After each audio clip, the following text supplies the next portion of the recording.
Thanks for tuning in for another Essential RC flight test. So this is part 2 of the upgraded super-powered SkySword, the new 6S version from HobbyKing. We've flown the 4S version like that, although some thought it was a bit underpowered. And we've got quite a lush grass patch here, and it kind of did struggle to get in the air, but once in the air it flew fine. But HobbyKing have come out with this 6S version with much more power. Now I flew it last week, had a bit of a disaster where the 6S pack slipped on the, because I hadn't really restrained it well enough, and consequently it cartwheeled. But I did fly it, and it did fly faster. So here we go with another one, and hopefully we'll get this in the air first time.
So here we go, that's the new 6S version of the SkySword, and I have to say it's definitely a lot quicker. It gets in the air a lot quicker, flybys are a lot quicker, great for the aerobatics with the more power, nice rolls, loops, all that, and it looks really distinctive in the air. I don't think you can doubt that with this model. I'm going to have to try the 19mm version as well, I think.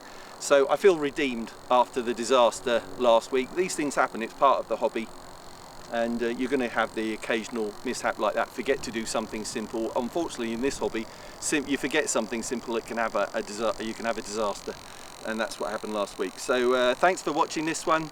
If you're not subscribed to the Essential RC YouTube channel, then maybe you should. You just need to click that button in the bottom left of the screen now. But otherwise, thanks for watching. See you next time.